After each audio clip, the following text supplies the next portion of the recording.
এই ছেলে, একবার এদিকে আয় তো। ম্যাডাম, আপনি কি আমাকে কিছু বলছেন নাকি? কেন, তুই কি চোখে দেখতে পাস না নাকি? আশেপাশে তো তুই ছাড়া অন্য কেউ নেই, তার মানে তো আমি তোকেই ডেকেছি, তাই নয় কি? হ্যাঁ বলুন, আপনি আমাকে কি জন্য ডেকেছেন? তোকে কিস করার জন্য ডেকেছি, বুঝতে পেরেছিস? আমার কাছে আয়, তোকে আদর করব।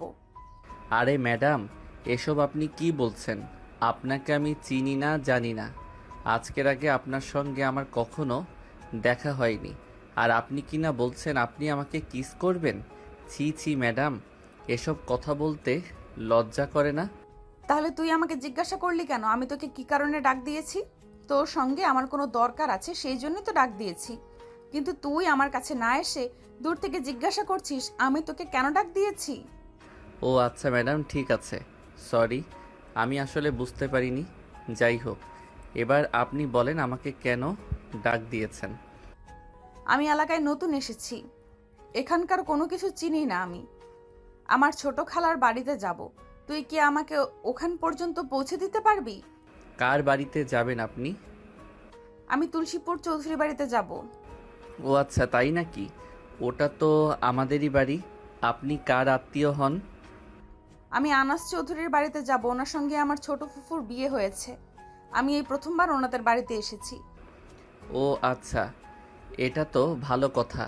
তাহলে আপনি চলুন আমার সঙ্গে। উনি আমার ছোট চাচা হন।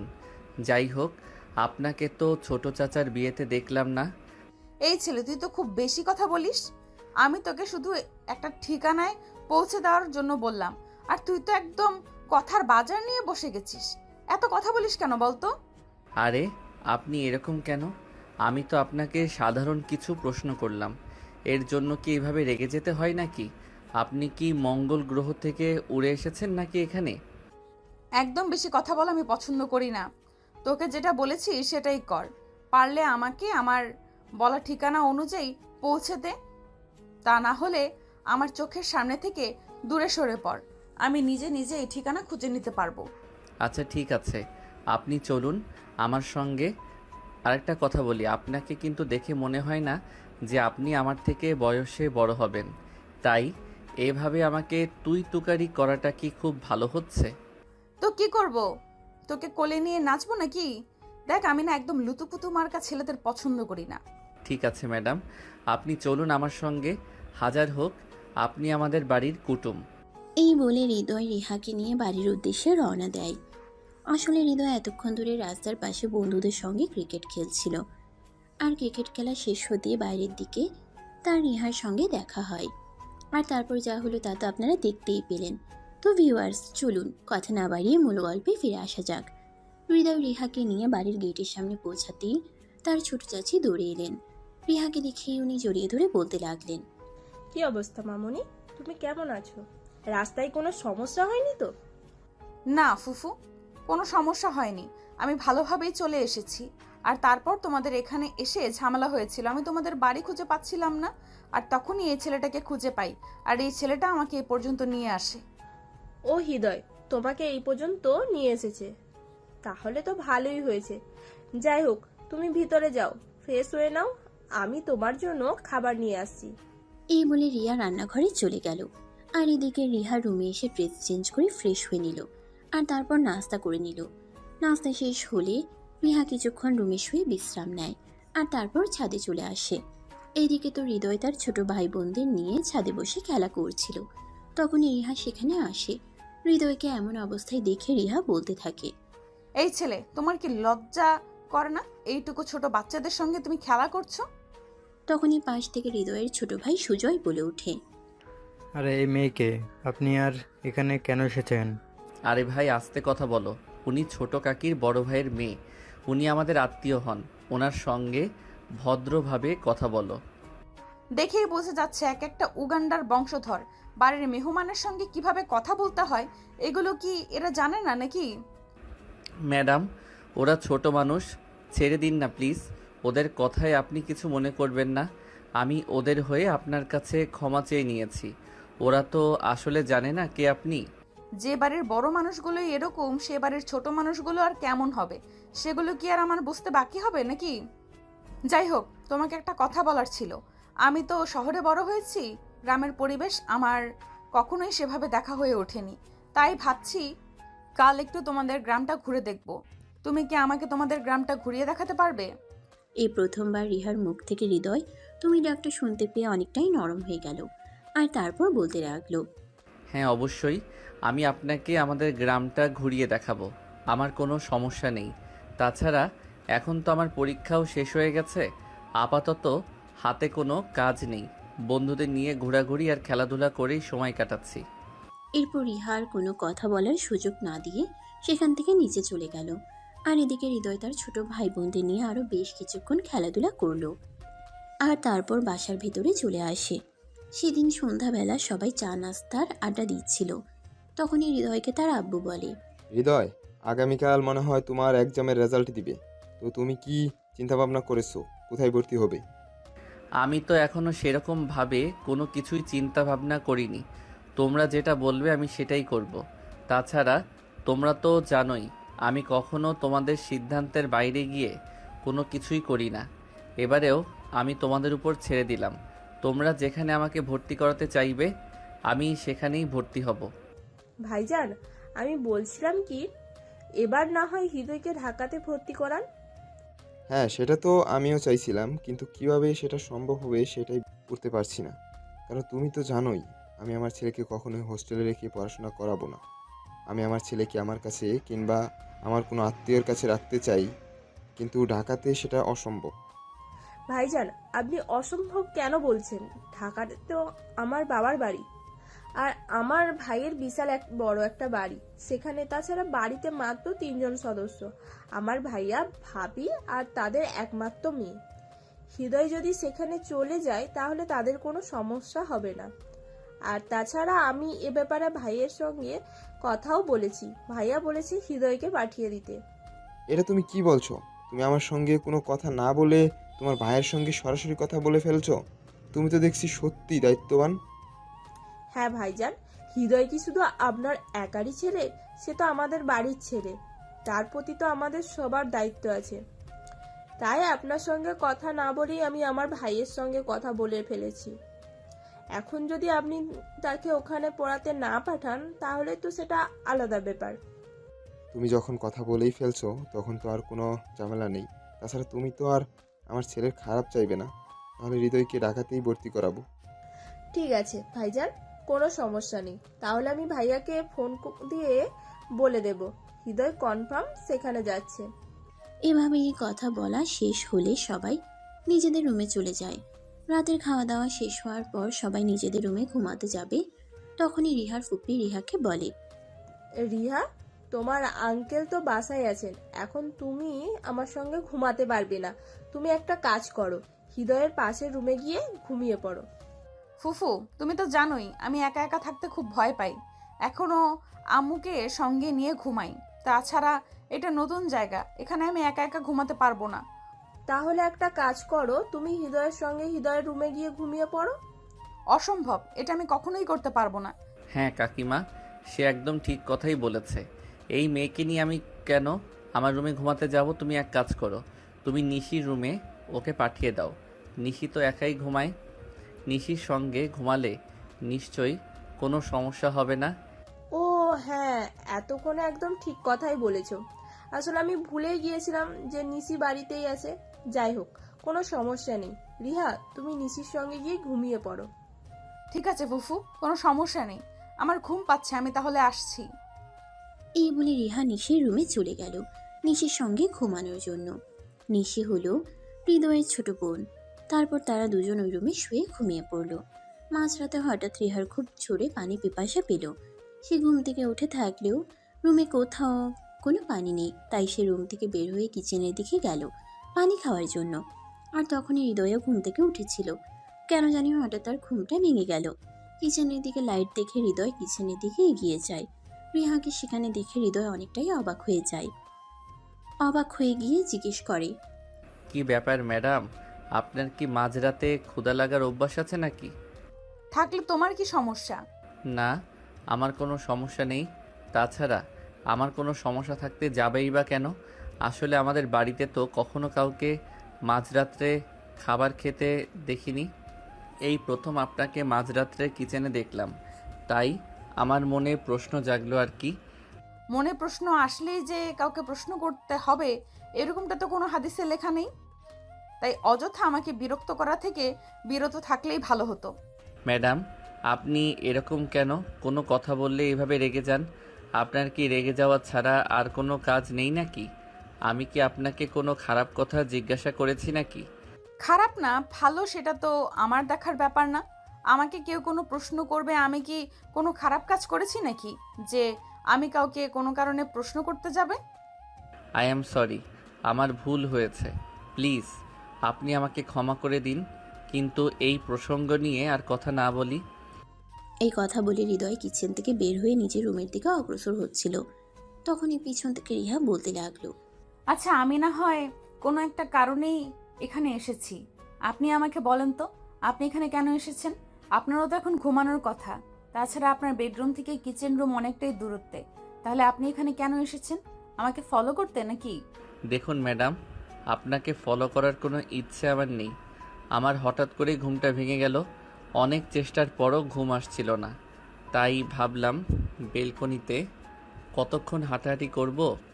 আর তখনই রুম থেকে বের হতেই আপনাকে দেখতে পেলাম। মিথ্যে কথা কেন বলছেন? আমি তো খুব ভালো করেই জানি আপনি আমাকে ফলো করতে করতে এখানে চলে এসেছেন। তাহলে মিথ্যা বলার কি দরকার? প্লিজ বিলিভ মি, আমি আপনাকে ফলো করতে করতে এখানে আসিনি। আমার ঘুমটা ভেঙে গেল, রুম থেকে বের হলাম আর কিচেনে লাইট দেখে এখানে চলে আসলাম। আপনি যদি আমার কথা বিশ্বাস না করেন তাহলে তো আর আমি আপনাকে জোর করে আমার কথা বিশ্বাস করাতে পারবো না। এরপর রিহাকে আর কোনো কথা বলার সুযোগ না দিয়ে হৃদয় সেখান থেকে চলে আসে নিজের রুমে। তারপর বিছানায় শুয়ে ঘুমানোর চেষ্টা করতে থাকে। এদিকে রিহা পানি খেয়ে তারপর রুমে গিয়ে ঘুমিয়ে পড়ে। পরের দিন সকালবেলা সবাই একসঙ্গে নাস্তা করে। নাস্তা শেষ হলে রিহা তার ফুফুর রুমে গিয়ে ফুফুর সঙ্গে গল্প করতে থাকে। আম্মামণি, তোমার পড়াশোনার কি খবর? বাড়িতে এসেছো পর থেকে তো ব্যস্ততার কারণে তোমার সঙ্গে কথাই বলতে পারছি না। এই তো চলছে। আমি তো আমার সবটা দিয়ে পরীক্ষায় ভালো রেজাল্ট করার জন্য চেষ্টা করছি, কিন্তু তারপর কি হবে সেটা তো আর আমি জানি না। দেখো মামনি, তোমাকে কিন্তু অবশ্যই ভালো রেজাল্ট করতে হবে। তুমি আমাদের সকলের নয়নের মণি। আমরা সবাই তোমাকে নিয়ে অনেক আশা আকাঙ্ক্ষা করি। তুমি যদি পরীক্ষায় ভালো রেজাল্ট করতে নাই পারো তাহলে কিন্তু আমাদের সবার খুব খারাপ লাগবে। ফুফু, আমি তোমাদের এখানে বেড়াতে এসেছি, প্লিজ আমাকে এইসব কথা বলো না। আমার এগুলো ভালো লাগে না। আমি এখানে একটু ভালো সময় কাটাতে চাই। হ্যাঁ, সেটা তো অবশ্যই। আচ্ছা ঠিক আছে, কোনো সমস্যা নেই। হৃদয়ের কাজ একদম শেষ হয়ে গেছে। আমি ওকে বলবো তোমাকে আমাদের গ্রামটা ঘুরিয়ে দেখাতে। ঠিক আছে, কোনো সমস্যা নেই। তুমি তো জানোই গ্রাম আমার অনেক পছন্দের। যদিও আব্বুর চাকরির কারণে কখনোই আমাদের গ্রামে থাকা হয় না। এখন আমার গ্রামে বিয়ে হয়েছে, এখন তুমি চাইলেই যে কোনো সময় গ্রামে চলে আসতে পারো আর এখানে সময় কাটাতে পারো। আচ্ছা ঠিক আছে, এখন তুমি তাহলে তোমার ওই ভাসুরের ছেলেকে বলো আমাকে নিয়ে ঘুরে আসতে। রিহার এই কথা শুনে রিয়া তখন হৃদয়কে ডাকতে চায়। রিয়া হৃদয়ের রুমে গিয়ে দেখে হৃদয় তখনও ঘুমাচ্ছে। তাই রিয়া হৃদয়কে ঘুম থেকে তুলে। কি হলো, তুমি এখনো ঘুম থেকে উঠছো না কেন? সকাল 11টা বেজে গেছে, এবার তো বাবা ঘুম থেকে ওঠো। কাকিমা, আমায় ডাকছো কেন? আমায় আর একটু ঘুমাতে দাও। আমার কোনো কাজ নেই। তাছাড়া আমি তো একটু ঘুম পাগলা টাইপের, সেটা তো তুমি জানোই। হ্যাঁ রে বাবা, ওই সব কিছু আমি জানি, কিন্তু এখন তোমাকে ঘুম থেকে উঠতে হবে। কারণ তুমি তো জানোই রিহা আমাদের এখানে বেড়াতে এসেছে আর ও গ্রাম খুব পছন্দ করে, তাই গ্রাম ঘুরে দেখতে চাইছে। এখন তো বাড়িতে তুমি ছাড়া অন্য কেউ নেই ওকে নিয়ে ঘুরে বেড়ানোর জন্য। আচ্ছা ঠিক আছে, কোনো সমস্যা নেই, তুমি যাও। আমি 20 মিনিটের মধ্যে রেডি হয়ে আসছি। তবে হ্যাঁ, একটা কথা তোমায় বলে রাখি, তোমার ভাতিজি কিন্তু প্রচণ্ড বদমেজাজি, খুব খারাপ আচরণ করে মানুষের সঙ্গে। ওকে বলবে যদি আমার সঙ্গে ভালো আচরণ করে তবেই আমি ওর সঙ্গে যাব। আচ্ছা ঠিক আছে, কোনো সমস্যা নেই, আমি রিহাকে বলে দেব ও যেন তোমার সঙ্গে কোনো খারাপ আচরণ না করে। এই বলে রিয়া হৃদয়ের রুম থেকে বের হয়ে চলে যায়। আর এদিকে হৃদয় বিছানা থেকে নেমে ফ্রেশ হয়ে রেডি হয়ে নেয়।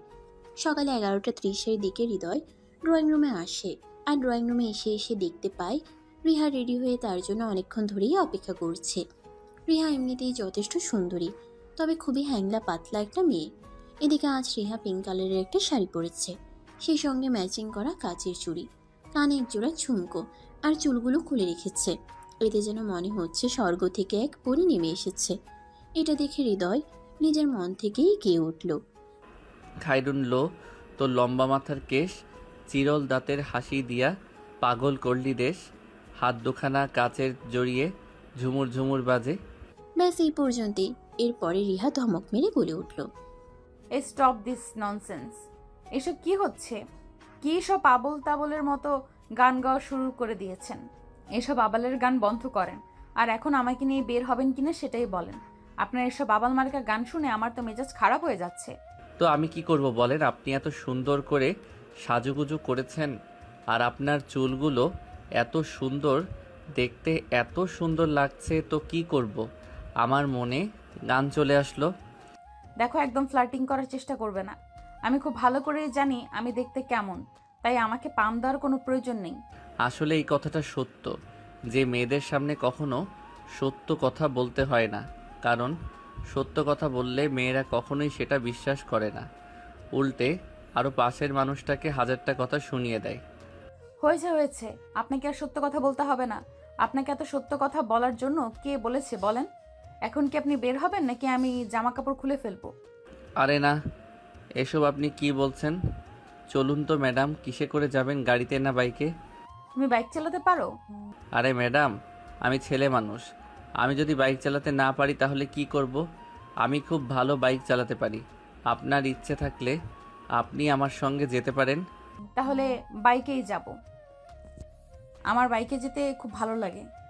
এই বলে হৃদয় আর রিহা দুজনে বাড়ি থেকে বের হয়, আর তারপর বাইকে চড়ে সারাদিন ঘোরাঘুরি করে, আর সন্ধ্যার দিকে বাসায় ফিরে আসে। এভাবেই চলে গেল বেশ কয়েকদিন। হৃদয়ের পরীক্ষার রেজাল্ট বের হয়েছে। হৃদয় ফার্স্ট ক্লাস পেয়ে পাশ করেছে।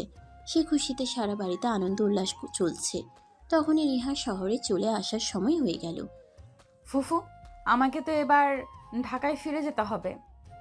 অনেক দিন তোমাদের এখানে ঘুরোঘুরি করেছি, আর এখানে থাকলে চলবে না। আমারও তো রেজাল্ট বের হয়েছে, আমাকেও ভার্সিটিতে ভর্তি হতে হবে। হ্যাঁ, তোমার আব্বুর সঙ্গে আমার গতকালকেই কথা হয়েছিল। ওনার সঙ্গে আমি বলেছি তুমি হৃদয়কে নিয়ে ঢাকায় যাবে। হৃদয় কেন যাবে? আমি তো একাই চলে যেতে পারবো, আমার সঙ্গে কারোর যেতে হবে না। তুমি একা চলে যেতে পারবে সেটা আমিও খুব ভালো করেই জানি, কিন্তু হৃদয় তোমার সঙ্গে যাচ্ছে না। সে এখন থেকে তোমাদের ওখানেই থাকবে, আর ওখানে থেকেই পড়াশোনা করবে। তোমার আব্বুর সঙ্গে আমার এই ব্যাপারে কথা হয়েছে। এসব তুমি কি বলছো? ওই ফাজিল মার্কা ছেলেকে আমি কখনোই আমাদের বাসায় থাকতে দিতে পারবো না। রিহা, তুমি ভুলে যেও না, ওই বাড়িটা যেমন তোমার বাবার, তেমনি ওই বাড়িতে আমারও অধিকার আছে। তাই আমি চাইলেই আমার ভাগটা যে কাউকেই দিতে পারি, কিন্তু আমি তো সেরকমটা করব না। শুধু হৃদয়কে সেখানে রেখে পড়াশোনা করাতে চাইছি। তাহলে তো এতে তোমার অসম্মতি কোনো কেন?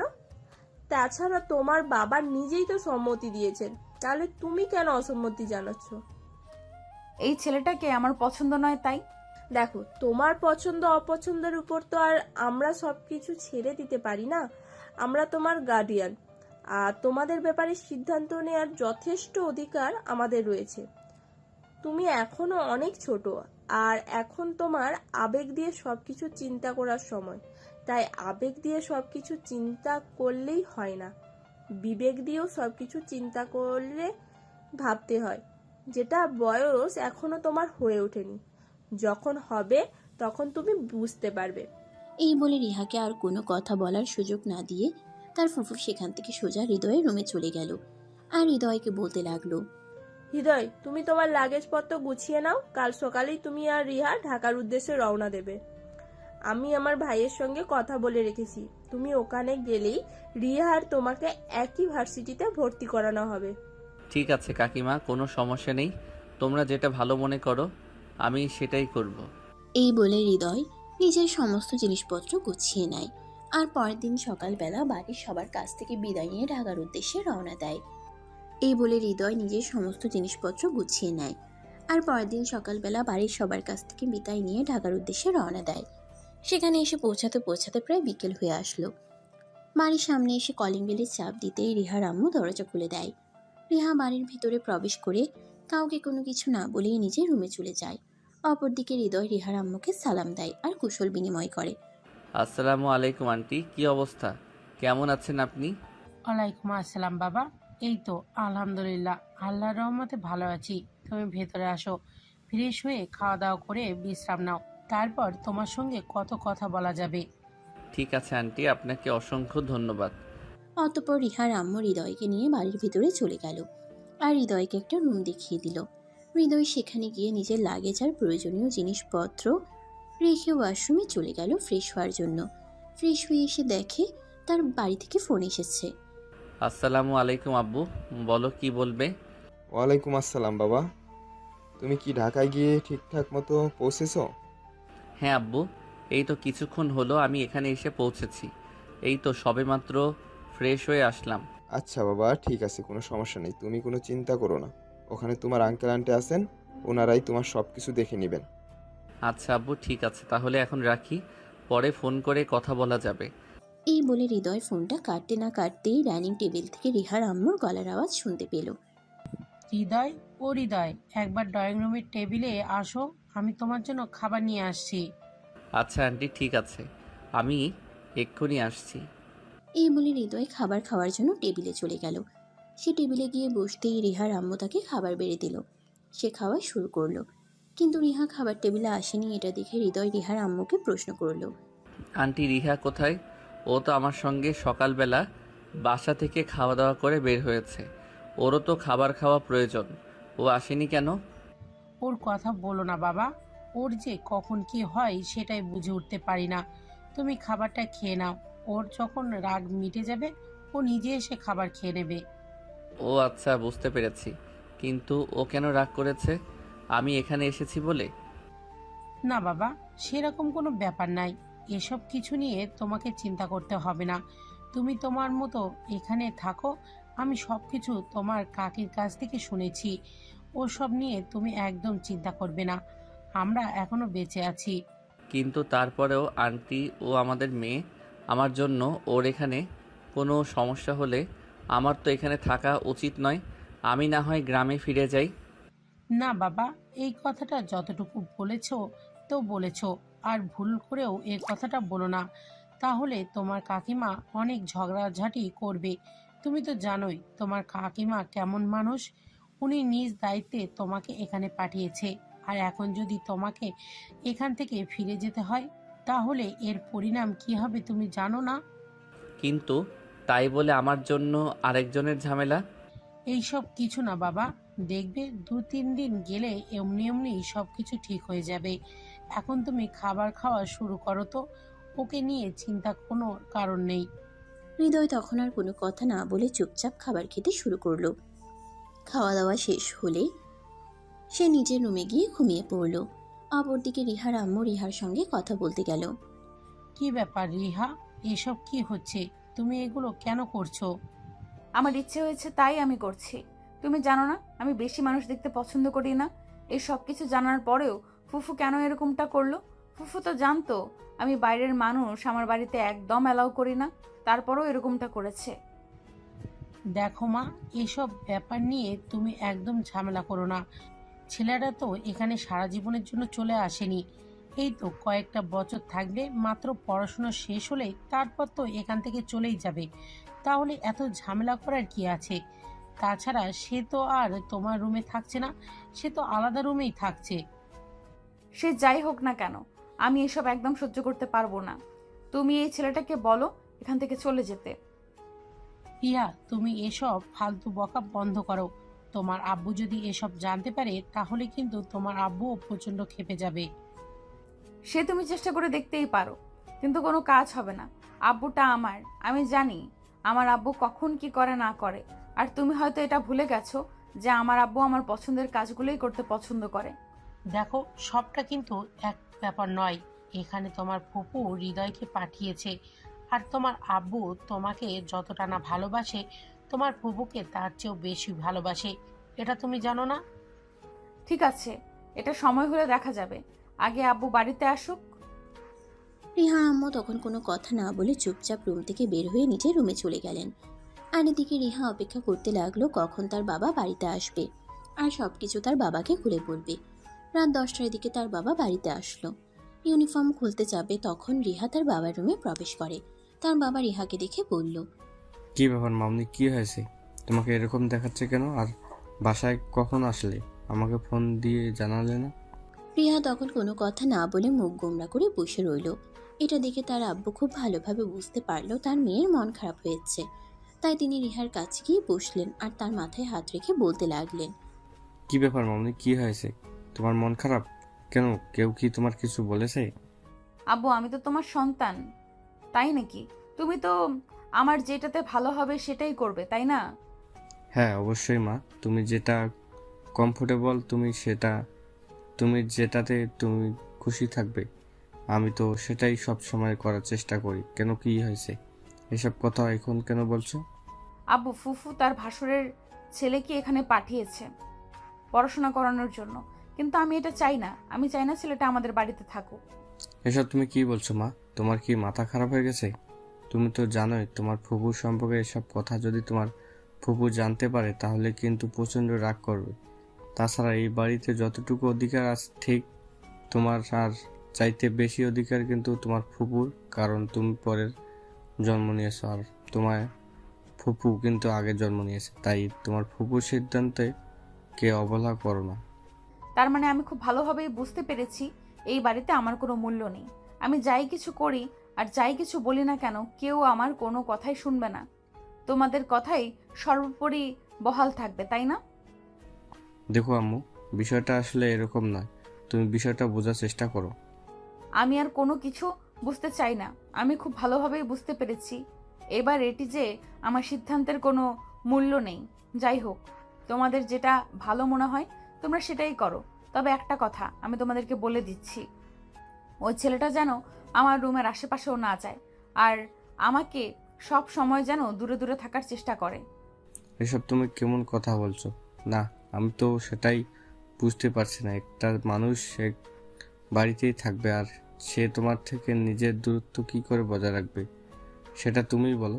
থাকতে গেলে তো আমাদেরকে পাশাপাশি থাকতে হবে, তাই নাকি? আমি কোনো কিছু জানি না আর কোনো কিছু জানতেও চাই না। ও যেন আমার আশেপাশে না থাকে। এই বলে রিহা রাগে গজগজ করতে করতে সেখান থেকে চলে গেল। আর এরপর দেখতে দেখতে 2 দিন সময় চলে যায়। রবিবার সকালবেলা ঘুম থেকে উঠেই রিহার আব্বু রিহা আর হৃদয় দুজনকে উদ্দেশ্য করে বলতে লাগলো, তোমরা দুজনেই ঘুম থেকে উঠে ফ্রেশ হয়ে রেডি হয়ে নাও, আমি তোমাদেরকে নিয়ে আজ ভার্সিটিতে এডমিশন করাতে যাব। অতঃপর সকাল 10টার দিকে রিহার আব্বু রিহা আর হৃদয়কে নিয়ে ভার্সিটিতে এডমিশন করাতে চলে গেল। তিনি দুজনকেই একই ভার্সিটিতে ভর্তি করালেন। এটা দেখে রিহা তার আব্বুকে বলতে লাগলো, আবু, হৃদয়কে তুমি আমাদের ভার্সিটিতে কেন ভর্তি করিয়েছো? কারণ এটা শহর, এখানে চলাফেরা করতে গেলে একটা মেয়ের কাটা। আর হৃদয় যদি এখানে পড়াশোনা করে তাহলে সে তোমাকে তার পড়ার পাশাপাশি যথেষ্ট গার্ডও দিতে পারবে। তাই আমি বুঝতে পেরেছি তোমাদের সবারই মাথা একদম খারাপ হয়ে গেছে। আমি আমার নিজের গার্ড নিজেই দিতে পারবো। ওকে আমাকে গার্ড দেওয়ার কোনো প্রয়োজন নেই। তুমি ওকে এখান থেকে নিয়ে যাও। আমি ওকে এখানে দেখতে চাই না। তোমার কথা মতো সব কিছু হবে না। তোমাকে যেটা বলেছি তোমাকে সেটাই মেনে নিতে হবে, অন্যথায় তোমার ভার্সিটিতে পড়াশোনা করাই হবে না। আমি সারাদিন আমার ডিউটি নিয়ে ব্যস্ত থাকি। অপরদিকে তোমার আম্মুও তোমাকে যথেষ্ট সময় দিতে পারে না। তাই তুমি যদি আমার প্রস্তাব মেনে নাও তাহলে তোমার পড়াশোনাই বন্ধ করে দিতে হবে। আমি বুঝতে পারছি না কি হচ্ছে এসব আমার সঙ্গে। এরপর রিহার আব্বু রিহা আর হৃদয়কে ক্লাসরুম পর্যন্ত পৌঁছে দিয়ে সেখান থেকে চলে গেল। সেটি হলো তাদের প্রথম দিন ইউনিভার্সিটিতে। ভার্সিটি ছুটি হয় দুপুর 2টার দিকে। তারপর রিহা আর হৃদয় বাসায় চলে আসে। বাসায় আসতেই রিহার আম্মু রিহাকে জিজ্ঞাসা করে, কি ব্যাপার মামনি, প্রথম দিন ভার্সিটিতে তোমার কেমন কাটলো? যেমন ইচ্ছে তেমন, তাতে তোমাদের কি? তোমরা তো আমাকে এখন চোখের কাঁটা মনে করছো। আমাকে উপড়ে ফেলতে পারলেই ভালো, তাই না? এমন কথা কেন বলছো তুমি? আমরা কি তোমার সৎ বাবা মা নাকি? এখন তো আমার এটাই মনে হচ্ছে তোমরা মনে হয় আমার সৎ বাবা মা। তাই তো আমার সঙ্গে এরকম আচরণ করছো তোমরা। আমার নিজের বাবা মা হতে তাহলে তো আমার সঙ্গে এরকম আচরণ করতে পারতে না। তাহলে তো অন্তত একবার তোমরা আমার ইচ্ছা অনিচ্ছার কথা জানতে চাইতে, আমার ইচ্ছা অনিচ্ছাগুলোকে গুরুত্ব দিতে। বুঝতে পেরেছি তোমার অভিমানের কারণটা কি। তুমি রুমে যাও। আচ্ছা হৃদয়, এবার তুমি বলো তো তোমাদের আজকের দিনটা কেমন কাটলো? এই তো আন্টি, আলহামদুলিল্লাহ ভালো। আচ্ছা ঠিক আছে, তোমার সঙ্গে এই ব্যাপারে পরে কথা বলবো। এখন তুমি একটা কাজ করো, তাড়াতাড়ি ফ্রেশ হয়ে আসো, দুপুরের খাবার খাবে। আমি সবার জন্য অনেকক্ষণ ধরে দুপুরের খাবার বানিয়ে অপেক্ষা করছি, তাড়াতাড়ি চলে আসবে কিন্তু। আচ্ছা আন্টি ঠিক আছে। তবে আন্টি একটা কথা বলার ছিল। রিহা মনে হয় আমার এখানে থাকাটা একদম সহ্য করতে পারছে না। এসব কোনো ব্যাপার না বাবা, তুমি এসব নিয়ে একদম মাথা ঘামিও না, দেখবে সময়ের সাথে সাথে সব কিছু ঠিক হয়ে যাবে। আসলে আমার মেয়েটা ছোটবেলা থেকেই একা একা থেকে অভ্যস্ত, তো এই জন্য বেশি মানুষ পছন্দ করে না। তবে কোনো ব্যাপার না, দেখবে সব কিছুই সময়ের সাথে সাথে ঠিক হয়ে যাবে। হৃদয় তখন কোনো কথা না বলে চুপচাপ রুমে চলে গেল। আর তারপর ফ্রেশ হয়ে দুপুরের খাবার খেয়ে নিজের রুমে গিয়ে ঘুমিয়ে পড়ল। সন্ধ্যাবেলা হৃদয় রুম থেকে বের হয়ে ছাদে এসে সিগারেট খাচ্ছে। তখনই রিহা সেখানে এসে উপস্থিত হয়। সিগারেটের গন্ধ নাকে এসে লাগতেই রিহা চারপাশে খুঁজতে লাগলো কে সিগারেট খাচ্ছে। তখনই হৃদয়কে দেখতে পারল। সিগারেটের গন্ধ নাকে এসে লাগতেই রিহা চারপাশে খুঁজতে লাগলো কে সিগারেট খাচ্ছে। তখনই হৃদয়কে দেখতে পেল আর চিৎকার দিয়ে বলতে লাগলো, তোমার কত বড় সাহস, তুমি আমার বাসায় দাঁড়িয়ে সিগারেট খাচ্ছ? সরি, আসলে বাইরে আমার তেমন চেনা জানা নেই তো, আর সিগারেট খাওয়া আমার অনেক দিনের অভ্যাস। সিগারেট না খেয়ে আমি থাকতে পারি না। তোমাকে দেখি আমার মনে কেমন যেন একটা সন্দেহ হয়েছিল, আর এখন সেটা বুঝতে পারছি। আসলে তুমি কি শুধু সিগারেট খাও নাকি এর ভেতরে অন্য কিছুও চলে? আরে না, এসব তুমি কি বলছো? অন্য কিছু কেন চলতে যাবে? আমি তো শুধু সিগারেটই খাই। আসলে বন্ধুদের সঙ্গে থাকতে থাকতে কখন যে এটা অভ্যাস হয়ে গেছে এটাই বুঝতে পারিনি। এখন ভাবছি এটা ছেড়ে দেব। আমি খুব ভালোভাবেই বুঝতে পারছি তুমি এগুলো আমাকে শোনানোর জন্য বলছো, কিন্তু বিশ্বাস করো এগুলো আমাকে বলে কোনো লাভ নেই, কারণ আমি আজকেই আব্বুর কাছে বলে দিব তুমি সিগারেট খাও। এই না না, একদম তুমি এরকমটা করো না। তুমি যা বলবে আমি তাই করব, কিন্তু দয়া করে আঙ্কেলের সঙ্গে এই ব্যাপারে কিছু বলো না। তাহলে আজকের পর থেকে টোটালি সিগারেট খাওয়া ছেড়ে দিতে হবে। তুমি বাসার বাইরে কোথাও সিগারেট খেতে পারবে না। ঠিক আছে, কোনো সমস্যা নেই, আমি সিগারেট খাওয়া ছেড়ে দিব, কিন্তু তুমি দয়া করে আঙ্কেলের সঙ্গে এই ব্যাপারে কিছু বলো না। ঠিক আছে, বলবো না। আচ্ছা, আমার একটা শখ আছে প্রতিদিন বিকালবেলা হাঁটতে যাওয়া, কিন্তু এটা না আমার কখনোই পূরণ হয়ে ওঠে না। তুমি যদি প্রতিদিন বিকালবেলা আমাকে হাঁটতে নিয়ে যাও তাহলে আমি এটা ভুলে যাব। কিন্তু তুমি তো আমাকে সহ্য করতে পারো না, এমনকি আমাকে এই বাড়ি থেকে বের করে দেওয়ার চিন্তা ভাবনা করছো। তাহলে হঠাৎ এরকম কথা কেন বলছো? কারণ আমি চাইলেই এই বাড়ি থেকে তোমাকে বের করে দিতে পারবো না। আব্বু এবং ফুফু দুজন মিলে সিদ্ধান্ত নিয়েছে তুমি এখানে থেকে পড়াশোনা করবে, তাই এই ব্যাপারে আমি আর কোনো কথা বলতে চাই না। তবে এই যে তুমি যে এখন ছাদে দাঁড়িয়ে দাঁড়িয়ে সিগারেট খাচ্ছিলে, সেটার বদলে তুমি আমাকে প্রতিদিন বিকেলে হাঁটতে নিয়ে যাবে। তা না হলে আমি আব্বুর কাছে বলে দেবো তুমি সিগারেট খাও। তখন মনে মনে ভাবতে লাগলো, মান সম্মান যাওয়ার চাইতে এমন একটা সুন্দরী মেয়েকে নিয়ে প্রতিদিন বিকেলে বাইরে হাঁটতে যাওয়া ভালো। রিহা দেখতে যথেষ্ট সুন্দরী, আর সুন্দরীদের সঙ্গে সময় কাটানো প্রত্যেকটা পুরুষেরই স্বপ্ন থাকে।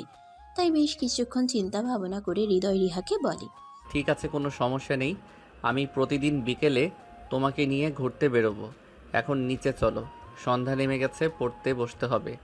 অতঃপর হৃদয় আর রিহা দুজনেই বাড়ির ভিতরে চলে আসলো আর পড়তে বসলো। পড়া শেষ হলে রাতের খাওয়া দাওয়া করে ঘুমিয়ে পড়লো। পরের দিন সকালবেলা ঘুম থেকে উঠে দুজনে নাস্তা করে রেডি হয়ে নিল ভার্সিটি যাওয়ার জন্য। অপরদিকে রিহা যখন বুঝতেই পারলো সে যাই কিছু করুক না কেন হৃদয়কে এই বাসা থেকে তাড়াতে পারবে না, তাই তখন সে মনে মনে ভাবলো, একই বাড়িতে যখন থাকতে হবে তখন আর ঝামেলা করে কী লাভ। তার চাইতে বরঞ্চ এটাই ভালো হবে যে দুজনে মিলেমিশে একসঙ্গে পড়াশোনা করবে এবং ভার্সিটিতে যাওয়া আসা করবে। তাহলে তার বাবা মায়ের চিন্তাও একটু কম হবে। এইসব চিন্তা করতে করতেই দুজন বাসা থেকে বের হতে যাবে, তখনই রিহার আব্বুর সঙ্গে দেখা হয়ে গেল। রিহার আব্বু হৃদয়কে বলতে লাগলো, হৃদয়, তুমি কি বাইক চালাতে পারো? হ্যাঁ আঙ্কেল, এই তো মোটামুটি পারি। ঠিক আছে, তাহলে আজ ভার্সিটি থেকে আসলে তোমাকে নিয়ে বাইকের শোরুমে যাবো, আর তারপর তোমাকে একটা বাইক কিনে দেবো। কারণ গাড়িতে যাতায়াত করতে তোমাদের হয়তো একটু প্রবলেম হতে পারে, কারণ ঢাকা শহরের রাস্তা যানজট তো আছেই। তাই একটা বাইক কিনে দিলে তোমরা দুজনেই সময় মতো ভার্সিটিতে পৌঁছে যেতে পারবে। হ্যাঁ আব্বু, এটা তো তুমি একদম ঠিক কথাই বলেছো। আসলে আমিও মনে মনে এরকমটাই ভাবছিলাম। আসলে আমাদের ঢাকা শহরের রাস্তায় যেরকম যানজট, তার জন্য তো প্রতিদিন সময় মতো ভার্সিটিতেই পৌঁছানো যায় না। তাই তুমি যদি হৃদয়কে একটা বাইক কিনে দাও তাহলে খুবই ভালো হয়। আচ্ছা ঠিক আছে, বিকেলে ভার্সিটি ছুটি হওয়ার পর বাসায় আসো, তারপর তোমাদের দুজনকে নিয়েই বাইকের শোরুমে যাব, তা না হলে আবার লেট হয়ে যাবে। এই বলে হৃদয় আর রিহা দুজনেই ভার্সিটির উদ্দেশ্যে বেরিয়ে পড়ল। সেদিন বিকেল বেলা দুজনে বাসায় আসতেই রিহার আব্বু দুজনকে নিয়ে বাইকের শোরুমে গেল আর হৃদয়কে তার পছন্দ মতো একটা বাইক কিনে দিল। এরপর থেকে দুজনে বাইকেই আসা যাওয়া করত। কিন্তু হঠাৎ করে একদিন হৃদয় খুব বেশি অসুস্থ হয়ে পড়ল। তার খুব জ্বর, কিন্তু 1-2 দিন পরে ছিল তাদের এক্সাম। সেই কারণে রিহাকে ইউনিভার্সিটি যেতেই হবে, কারণ আজ ভার্সিটিতে কিছু নোটস দেবে, সেগুলো আনতে হবে।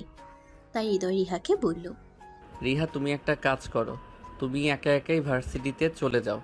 আজ তো আমার শরীরটা খুবই খারাপ, আমি তো যেতে পারবো না। আর 2 দিন পর থেকেই আমাদের এক্সাম শুরু হতে যাচ্ছে, এখন নোটসগুলো না আনলেও তো চলবে না। ঠিক আছে, কোনো সমস্যা নেই, তুমি কোনো চিন্তা করো না, আমি ভার্সিটি পৌঁছে যেতে পারবো। আমি আম্মুকে বলে যাব তোমাকে ওষুধগুলো খাইয়ে দিতে। তুমি ওষুধ খেয়ে তারপর বিশ্রাম নাও। এই বলে রিহা বাসা থেকে বেরিয়ে পড়ল। তারপর ভার্সিটি ছুটি হলেও রিহা ক্যাম্পাস থেকে বের হতে যাবে, তখনই কয়েকটা ছেলে পেলে এসে তার সামনে দাঁড়ালো আর বলতে লাগলো, এই সুন্দরী দাঁড়াও, তোমার সঙ্গে অনেকদিন ধরে কথা বলবো ভাবছি, কিন্তু ওই শকুনের বাচ্চাটার জন্য তো পারছি না। এই বলে রাজ আর তার বন্ধুরা মিলে রিহার পথ আগলে দাঁড়ালো। রিহা তখন তাদেরকে বলতে লাগলো, এইসব কি করছেন আপনারা? প্লিজ আমার পথ থেকে সরে দাঁড়ান, আমাকে বাসায় যেতে হবে। আরে সুন্দরী, এত বাসার যাওয়ার জন্য তারা কিসের? আজ ওই শকুনের বাচ্চাটা আসেনি তাই। যাই হোক সুন্দরী, চলো, তোমাকে না আমার পছন্দ হয়েছে, তোমাকে নিয়ে একটু লং ড্রাইভ করে আসি। আরে আপনি আমার পথ থেকে সরে দাঁড়ান, বললাম তো আমাকে বাসায় যেতে হবে। আরে বললাম তো তোমাকে আমি তোমার বাসা পর্যন্ত পৌঁছে দিব, তাই এত তাড়াহুড়ো করো না, চলো আমার সঙ্গে একটু ঘুরে আসি, তারপর আমি নিজ দায়িত্বে তোমাকে বাসায় পৌঁছে দিব। এই বলে রাজ আর তার বন্ধুরা মিলে রিহাকে জোর করে তাদের গাড়িতে ওঠানোর চেষ্টা করছিল। তখনই রিহা চিৎকার করতে লাগলো, আর এসব কি করছেন আপনারা? আমাকে জোর করে আপনাদের গাড়িতে তুলছেন কেন? প্লিজ ছেড়ে দিন আমাকে। কে কোথায় আছো? বাঁচাও আমাকে, প্লিজ হেল্প মি। কে কোথায় আছো? আমাকে বাঁচাও। রিহার এরকম চিৎকার শুনে ভার্সিটির প্রিন্সিপাল সেখানে চলে আসলেন আর প্রিন্সিপাল সবাইকে উদ্দেশ্য করে বলতে লাগলেন, আরে এসব কি করছো তোমরা? তোমরা জানো এই মেয়েটা কে? কার সঙ্গে তোমরা পাঙ্গা নিতে চলছো? আরে প্রিন্সিপাল সাহেব, আপনি কেন এখানে ঝামেলা করতে এসেছেন? এখান থেকে মানে কেটে পড়ুন, আমাদের সঙ্গে ঝামেলা করতে আসবেন না। আপনি তো আমাদের সম্পর্কে খুব ভালো করেই জানেন, তাই আশা করি আপনাকে ওভাবে বলার কিছুই নেই। এই বলে রাজ আর তার বন্ধুরা মিলে রিহাকে জোর করে গাড়িতে তুলে নিল আর তারপর সেখান থেকে চলে গেল। এদিকে ভার্সিটির প্রিন্সিপাল কোনো উপায়ান্তর না পেয়ে সঙ্গে সঙ্গে রিহার আব্বু নম্বরে ফোন করলো। আসসালামু আলাইকুম প্রিন্সিপাল সাহেব, কি ব্যাপার আজ হঠাৎ আপনি আমাকে ফোন করলেন? মিস্টার অজয়, একটা খুব বড় সমস্যা হয়ে গেছে। আপনার মেয়ে আজ একাই ভার্সিটি এসেছিল, আর আমাদের ভার্সিটির সিনিয়র ডিপার্টমেন্টের কিছু ছেলে রিহাকে তুলে নিয়ে গেছে। আপনি প্লিজ কিছু একটা করুন। আরে প্রিন্সিপাল স্যার, আপনি এসব কি বলছেন? আমার মেয়েকে তুলে নিয়ে গেছে? এত বড় বুকের পাটা। ঠিক আছে, আপনি কোনো চিন্তা করবেন না, ওদেরকে তো আমি দেখে নেব। ওকে এটা বলুন যে ওরা কোন দিকে গেছে। ওরা তো ভার্সিটি থেকে গাড়ি বের করে আশুলিয়ার দিকে গেছে মনে হয়। আপনি প্লিজ একটু তাড়াতাড়ি করুন, দেরি হলে আপনার মেয়ের সঙ্গে খারাপ কিছু না হয়ে যায়। আপনি কোনো চিন্তা করবেন না, আমার মেয়ের গায়ে একটা ফুলের আঁচড়ও লাগতে দেব না। তবে একটা কথা মনে রাখবেন, ওদেরকে তো আমি দেখে নেব। ওদের কত বড় সাহস আমার মেয়ের সঙ্গে এরকম আচরণ করার, সাহস কোথা থেকে পায়? এই বলে রিহার আব্বু ফোনটা সঙ্গে সঙ্গেই কেটে নিল আর তারপর থানা থেকে পুলিশ ফোর্স নিয়ে সঙ্গে সঙ্গেই বেরিয়ে পড়ল। আসলে রিহার আব্বু একজন পুলিশ অফিসার, এটা রিহা সবসময় গোপন রেখে গেছে। আসলে সে তার বাবার পরিচয়ে কারোর সঙ্গে পরিচিত হতে চাইতো না, তাই। অপরদিকে রাজ আর তার বন্ধুরা মিলে রিহাকে নিয়ে আশুলিয়ার দিকে যাচ্ছে আর এদিকে রিহা গাড়ির ভেতরে চিৎকার করে চলেছে, প্লিজ হেল্প মি। কে কোথায় আছো? আমাকে বাঁচাও। আরে সুন্দরী, চিৎকার করে কোনো লাভ হবে না। আমি যখন তোমাকে নিয়ে এসেছি তখন আর কেউ তোমাকে বাঁচাতে আসবে না, বুঝতে পেরেছো? আজ তুমি আমার বলের পাটা হবে, বুঝতে পেরেছো? তাই চিৎকার চেঁচামেচি করে কোনো লাভ নেই, চুপচাপ গাড়িতে বসে থাকো। এই বলে রাজ আর তার বন্ধুরা মিলে হু হু করে হাসতে লাগলো। ঠিক তখনই তাদের গাড়ির সামনে একটা পুলিশের গাড়ি এসে দাঁড়ালো। রাজ তখনই আঁতকে উঠলো আর বলতে লাগলো, এই তোরা গাড়ি থেকে নেমে দেখ তো, এরা আমাদের গাড়ি আটকেছে কেন? এরা কি জানে না গাড়ির ভিতরে আমি আছি? তাহলে ওর সাহস কি করে পেলো আমার গাড়ির সামনে দাঁড়ানোর? এই কথা শোনার পর রাজের বন্ধুরা গাড়ি থেকে বের হতে যাবে, তখনই রিহার আব্বু গাড়ি থেকে বের হয় আর গাড়ির সামনে দাঁড়িয়ে বলতে থাকে, এই সুরের বাচ্চা, তোর এত বড় সাহস, তুই আমার মেয়েকে তুলে নিয়ে আসার মতো সাহস দেখাস? গাড়ি থেকে নেমে আয়, দেখি তোর কত বড় বুকের পাটা। আব্বে, ওই হালাটা তোদেরকে না বললাম যে কার এত বড় সাহস বুকের পাটা আমার গাড়ির সামনে পট আগলে দাঁড়িয়ে এটা দেখার জন্য? কিন্তু তোরা এখানে গাড়ির ভিতরে বসে আছিস কেন? এই পুলিশ হয়তো জানে না আমি কে আর কি আমার পরিচয়। ওদেরকে কেন বলছিস তুই? নিজেই গাড়ি থেকে নাম না, তাহলেই তো বুঝতে পারবি কার সঙ্গে পাঙ্গা নিতে এসেছিস আর কার মেয়েকে তুলে এনেছিস। মানে এসব তুই কি বলছিস? ওই পুলিশ কি তোর কোনো আত্মীয় হয় নাকি? আমাকে কেন তুই এসব কথা জিজ্ঞাসা করছিস? গাড়ি থেকে নাম, তাহলেই বুঝতে পারবি। আচ্ছা ঠিক আছে, তুই যখন বলছিস তখন তো আমাকে ব্যাপারটা দেখতে হয়। এই বলে রাজ গাড়ি থেকে নামতেই রিহার আব্বু সঙ্গে সঙ্গেই তাকে উত্তম মধ্যম দিতে লাগলো। আর তারপর সঙ্গে সঙ্গেই গাড়ির ভিতরে থাকা সব কটাকে অ্যারেস্ট করে থানায় নিয়ে আসলো। অপরদিকে রাজ তো কিছুই বুঝতে পারছে না তার সঙ্গে কি হচ্ছে। তখনই সে রিহার আব্বুকে উদ্দেশ্য করে বলতে লাগলো, আপনি হয়তো জানেন না আমি কে, তাই হয়তো আমার সঙ্গে এরকমটা করার সাহস পেয়েছেন। তবে আপনি কোনো চিন্তা করবেন না, এক্ষুনি আমার বাবা আসলো বলে আপনি শুধু অপেক্ষা করতে থাকুন। আমার বাবা এখানে আসার পর আপনার থানার কি অবস্থা হয়। ঠিক আছে, এখনই তুই তোর বাবাকে ফোন কর আর এখানে আসতে বল, তারপর সেয়ানে সেয়ানে কোলাকুলি করব। কথাটা বলা শেষ করার আগেই রাজের আব্বু সেখানে এসে পৌঁছে গেল। আসলে রাজের আব্বু হলো শহরের নামকরা মাফিয়াদের মধ্যে একজন, কিন্তু রিহার আব্বুও একজন নামকরা পুলিশ অফিসার। তিনিও কাউকে ভয় পান না। রাজের আব্বু থানায় এসে চিৎকার করে বলতে লাগলো, কোন পুলিশ অফিসারের এত বড় সাহস যে আমার ছেলেকে থানায় তুলে এনেছে? আমি পুলিশ অফিসার অজয়, এই থানায় আসি দীর্ঘ 5 বছর ধরে। আশা করি আপনাকে আর কিছু বলার প্রয়োজন নেই। ও অফিসার, আপনি মনে হয় কিছু ভুল বলছেন। আপনি মনে হয় ভুল করে আমার ছেলেকে থানায় ভুলে এনেছেন। ভুল করব তাও আবার আমি? এটা আপনি ভাবলেন কি করে? আপনার ছেলে যেটা করেছে তার শাস্তি তাকে পেতেই হবে। আমি তাকে যতক্ষণ পর্যন্ত শাস্তি দিতে না পারবো ততক্ষণ পর্যন্ত মনে শান্তি পাবো না। তাই তাকে শাস্তি না দেওয়া পর্যন্ত কারোর কথা শুনতে চাই না। প্লিজ অফিসার, আপনি এরকমটা করবেন না। আমার ছেলে না হয় না জেনে একটা ভুল করে ফেলেছে, কিন্তু তাই বলে আপনি তাকে এভাবে শাস্তি দিতে পারেন না। প্লিজ এই প্রথম আর শেষবারের মতো আপনি আমার ছেলেকে ক্ষমা করে দিন। আমার ছেলে কখনো আপনার মেয়ের আশেপাশেও যাবে না, এটা আমি আপনাকে কথা দিলাম। আই অ্যাম সরি মিস্টার, আমি আপনার কথা রাখতে পারলাম না। যে শহরে আমার মতো একজন পুলিশ অফিসার মেয়েকে এরকম হয়রানি শিকার হতে হয়, সেই শহরের সাধারণ জনগণ কিংবা তাদের মেয়েরা কিভাবে শান্তিতে থাকে আমি সেটাই বুঝতে পারছি না। যাই হোক, আপনি এখন আসতে পারেন। আপনার ছেলেকে কাল কোর্টে তোলা হবে, তারপর সেখানেই আপনার সঙ্গে দেখা হবে। প্লিজ অফিসার, দেখুন আমার ছেলে ছোট মানুষ, বুঝতে পারেনি। দেখুন আমরা তো বড় হয়েছি, চলুন না আমরা এই বিষয়টাকে ম্যানেজ করে ফেলি। কেন শুধু শুধু ঝামেলা তৈরি করছেন? আমি কোনো ঝামেলা তৈরি করছি না, আর কোনো ঝামেলা তৈরি করতে চাইছিও না। আপনি প্লিজ এখান থেকে চলে যান, এটাই আপনার জন্য ভালো হবে। তা না হলে কিন্তু আমি আপনাকে অপরাধীকে সাহায্য করার কারণে গ্রেপ্তার করতে 2 বার চিন্তা করব না। অফিসার, ঠিক আছে অফিসার, আমি চলে যাচ্ছি, কিন্তু একটা কথা মনে রাখবেন, আমি আমার ছেলেকে জেলে দিতে দিব না। আমি আমার ছেলেকে মুক্ত করেই নেব। কিন্তু আপনি যেটা করলেন সেটা কিন্তু একদম ভালো করলেন না। আমার ভালো আপনাকে চিন্তা করতে হবে না, আপনি বাসায় ফিরে আপনার ছেলে চিন্তা করেন। ছেলেকে যদি আজ ভালো কিছু শিক্ষা দিতেন তাহলে আপনাকে আজ হয়তো এখানে আসতে হতো না। রাজের আব্বু তখন আর এই কথার কোনো উত্তর না দিয়ে থানা থেকে বের হয়ে বাসায় চলে গেল। আর পরের দিন রাজকে কোর্টে পেশ করা হলো।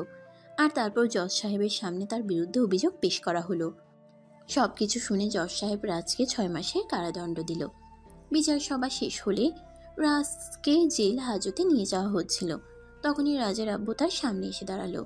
রাজ তখন তার আব্বুকে জড়িয়ে ধরে কাঁদতে কাঁদতে বলল, আব্বু, এটা তুমি কি করলে? তুমি আমাকে বাঁচাতে পারলে না? আমাকে এখন জেল হাজতে যেতে হবে, জেলের ঘানি টানতে হবে। এখন আমাকে দোষ দিচ্ছিস কেন? তুই তো নিজে নিজেই নিজের পায়ে কুড়ুল মেরেছিস, তাহলে আমাকে কেন কথা শোনাচ্ছিস? তুই কেন ইচ্ছে করে ওই পুলিশ অফিসারের মেয়ের সঙ্গে এরকম করতে গেলি? তুই যদি এরকম না করতি তাহলে তো আর এটা হতো না। তুমি তো আমাকে বলে দিয়েছো আমাকে আমার ইচ্ছা মতো চলতে, তাহলে আমি কোথায় দোষ করলাম সেটাই আমাকে বলো। এই মেয়েটার ওপর অনেক দিন ধরেই আমার চোখ পড়েছিল, কিন্তু মেয়েটার সঙ্গে প্রতিদিন একটা ছেলে ভার্সিটিতে আসতো, তার জন্যই মেয়েটার সঙ্গে কথা বলার সুযোগ উঠেনি। গতকাল মেয়েটা একা একা ভার্সিটিতে আসে, তাই আমি একটু চান্স নেওয়ার চেষ্টা করি, কিন্তু তারপরেই আমার সঙ্গে এরকমটা হয়ে গেল। যা হওয়ার তা তো হয়েই গেছে, এখন তো আর কিছুই করার নেই। এখন আফসোস করে কোনো লাভ নেই। এখন তোমাকে আগামী 6 মাস জেলেই থাকতে হবে। তারপর তুমি কোনো চিন্তা করো না, আমি আমার সাধ্যমতো চেষ্টা করব তোমাকে জামিনে মুক্ত করে আনার জন্য। এরপর রাজ আর তার আব্বুকে কোনো কথা বলার সুযোগই না দিয়ে পুলিশ রাজকে নিয়ে জেল হাজতে চলে গেল। অপরদিকে পরের দিন থেকেই রিহা আর হৃদয়ের ভার্সিটির এক্সাম। হৃদয় এখন মোটামুটি সুস্থ, তাই সকালবেলা ঘুম থেকে উঠেই রেডি হয়ে নিল। অপরদিকে রিহা অনেকক্ষণ ধরেই রেডি হয়ে ড্রয়িং রুমে বসে অপেক্ষা করছিল। হৃদয়ও ততক্ষণে ড্রয়িং রুমে আসলো, আর এটা দেখে রিহা বলতে লাগলো, আরে তোমার এতক্ষণে আসার সময় হলো? আমি সেই কখন থেকে বসে বসে তোমার জন্য অপেক্ষা করছি। পরীক্ষা শুরু হওয়ার আর মাত্র আধা ঘন্টা সময় বাকি আছে। আমরা কি এই সময়ের মধ্যে ভার্সিটিতে পৌঁছাতে পারবো? আরে বাবা, তুমি কোনো চিন্তা করো না, আমরা এই সময়ের মধ্যেই ভার্সিটিতে পৌঁছে যাব। চিন্তার কোনো কারণ নেই। এখন চলো তো। এই বলে হৃদয় আর রিহা দুজনে বাসা থেকে বের হয়ে যায়, আর তারপর সোজা ভার্সিটি। এরপর দেখতে দেখতে তাদের পরীক্ষা শেষ হয়ে গেল। ইতিমধ্যে তাদেরকে 15 দিনের ছুটি দেওয়া হয়েছে। রিহা বাসায় এসেই তার আম্মুকে উদ্দেশ্য করে বলতে লাগলো, আম্মু ভার্সিটি থেকে 15 দিনের ছুটি দিয়েছে। এই 15 দিন কি করা যায় বলো তো? তুমি কি করবে সেটা আমি তোমাকে কি করে বলবো? আমি ভাবছিলাম হৃদয় তো মনে হয় গ্রামের বাড়িতে চলে যাবে, তাকে গ্রামের বাড়িতে যেতে না দিয়ে আমরা কক্সবাজার কিংবা সেন্ট মার্টিন থেকে ঘুরে আসি। সেটা আমি কি করে বলবো? তুমি তাকে জিজ্ঞাসা করো, সে যদি যেতে চায় তাহলে চলে যাও, আমার তো কোনো সমস্যা নেই। তাছাড়া তোমার আব্বু ব্যাপারে কোনো আপত্তি করবে না। রিহা তখন আর কোনো কথা না বলে সোজা হৃদয়ের রুমে চলে গেল তার সঙ্গে কথা বলার জন্য। রিহা হৃদয়ের রুমে এসে দেখতে পেল হৃদয় গ্রামের বাড়িতে যাওয়ার জন্য তৈরি হচ্ছে, কাপড় চোপড় ব্যাগে ভরছে। এটা দেখে রিহা কি বলবে কিছুই বুঝতে না পেরে চুপচাপ দাঁড়িয়ে থাকে। আর এদিকে হৃদয় রিহাকে এভাবে দাঁড়িয়ে থাকতে দেখে প্রশ্ন করলো, কি ব্যাপার রিহা, কিছু হয়েছে নাকি? তুমি এভাবে দাঁড়িয়ে আছো কেন? তুমি কি আমায় কিছু বলবে নাকি? ও কই না, এমনিতেই তোমার রুমে আসলাম। তুমি কি বাড়িতে যাচ্ছ নাকি? দেখা যাচ্ছে তুমি কাপড় চোপড় গোছাচ্ছ। হ্যাঁ, আসলে আম্মু ফোন করেছিল। অনেক দিন ধরে তো বাড়িতে যাওয়া হয় না, সেই কবে বাড়ি থেকে আসা হয়েছে। তাই আম্মু আমাকে ফোন করে বলল পরীক্ষা যখন শেষ হয়ে গেছে আর কিছুদিনের ছুটিও দেওয়া হয়েছে ভার্সিটি থেকে, তাই আমি যেন গ্রামের বাড়ি থেকে একবার ঘুরে আসি আর বাবা মায়ের সঙ্গে দেখা করে আসি। ও আচ্ছা, তাহলে তো এটা খুবই ভালো খবর। ঠিক আছে, ভালোভাবে যাও। আর বাড়িতে পৌঁছে ফোন করতে ভুলবে না কিন্তু। আমি কিন্তু তোমার ফোনের জন্য অপেক্ষা করব, মনে থাকবে তো? আচ্ছা ঠিক আছে, কোনো সমস্যা নেই। আমি বাড়িতে পৌঁছে তোমাকে ফোন করে নিব। আর তোমার কথা আমার মনে থাকবে না কেন? 100 বার মনে থাকবে। আচ্ছা ঠিক আছে, তাহলে তুমি এক্ষুনি রওনা দিয়ে দাও। তা না হলে আবার বাড়িতে গিয়ে পৌঁছাতে পৌঁছাতে অনেক বেশি রাত হয়ে যাবে, তখন আবার গ্রামের বাড়িতে কোনো গাড়ি পাবে না। হ্যাঁ, এটা তুমি একদম ঠিক কথাই বলেছ। এখন যদি আমি বাসা থেকে বের না হই তাহলে অনেক বেশি লেট হয়ে যাবে, যার জন্য আমি স্টেশন থেকে নেমে বাড়িতে যাওয়ার জন্য কোনো গাড়ি পাবো না। এই বলে হৃদয় রুম থেকে বের হয় আর রিহার আম্মুর কাছ থেকে বিদায় নিয়ে বাসা থেকে বের হয়ে তারপর সেখান থেকে সোজা বাস স্টপ আর টিকিট কেটে তারপর হৃদয় রওনা দিল গ্রামের বাড়ির উদ্দেশ্যে। অপরদিকে রিহার সময় যেন কোনোভাবেই কাটছিল না। সে অপেক্ষা করতেই লাগলো কখন হৃদয় তাকে ফোন করবে। সে বারবার মোবাইল হাতে নেয় হৃদয়কে ফোন করার জন্য, কিন্তু সাহস পাচ্ছিল না। তার কেমন যেন একটা বাধা লাগছিল, তাই সে আর ফোন করলো না। নিজেই অপেক্ষা করতে লাগলো হৃদয়ের ফোনের। এইভাবে দেখতে দেখতে সন্ধ্যা হয়ে গেল, কিন্তু হৃদয় তখনও ফোন করলো না। তাই রিহা মনে মনে ভাবতে লাগলো হৃদয়ের হয়তো কোনো ঝামেলা হয়েছে, তাই সে ফোন করতে পারছে না। তখনই রিহা নিজের ফোনটা হাতে নিল আর সঙ্গে সঙ্গেই হৃদয়ের নাম্বারে ফোন দিল। দুবার রিং হওয়ার পরেই হৃদয় ফোনটা রিসিভ করলো আর বলতে লাগলো, কি ব্যাপার রিহা, তুমি এই সময় ফোন করলে? কোনো ঝামেলা হয়েছে নাকি? না মানে আসলে তুমি তো বাসা থেকে বের হয়ে গেছো, অনেকক্ষণ হয়েছে। তুমি বাড়িতে গিয়ে পৌঁছেছো কিনা সেটা জানার জন্যই আসলে আমার মনটা কেমন যেন করছিল, তাই তোমাকে ফোন করলাম। আরে বাবা, এত তাড়াতাড়ি আমি বাড়িতে কি করে পৌঁছে যাব? তুমি তো জানো ঢাকা শহরের রাস্তায় প্রচুর যানজট থাকে। ঢাকা থেকে বের হতেই তো অনেকক্ষণ সময় লেগে গেছে, আর আমাদের বাড়িতে গিয়ে পৌঁছাতে প্রায় আরও 2 থেকে আড়াই ঘন্টার মতো সময় লাগবে। আমি বাড়িতে পৌঁছে তারপরেই তোমাকে ফোন করব। আচ্ছা ঠিক আছে, তাহলে আমি রাখছি। আর হ্যাঁ, তুমি কিন্তু কিছু কিনে খেয়ে নিও, কারণ তোমার তো প্রতিদিনই সন্ধ্যাবেলায় কিছু খাওয়ার অভ্যাস। আজ তো তুমি বাসায় নেই, তাই আজ তো আর আমি তোমাকে কিছু খাওয়াতে পারবো না, তাই। আচ্ছা ঠিক আছে, কোনো সমস্যা নেই। আমি সামনে কোনো ভালো রেস্টুরেন্ট পেলে ওখান থেকে খাবার খেয়ে নেব, তোমাকে কোনো টেনশন করতে হবে না। এই বলে হৃদয় ফোনটা কেটে দেয়। আর তারপর রাত 8টার দিকে হৃদয় এসে গ্রামের বাড়িতে পৌঁছায়। বাড়িতে তাকে দেখে সবাই অনেক আনন্দিত হয়, আর সবাই তাকে নিয়ে আনন্দ উল্লাসে মেতে ওঠে। আর এদিকে হৃদয় সবার সঙ্গে কথা বলতে বলতে রিহার কথা একদম ভুলেই গেল। এদিকে দেখতে দেখতে রাত 10টার মতো বেজে গেল।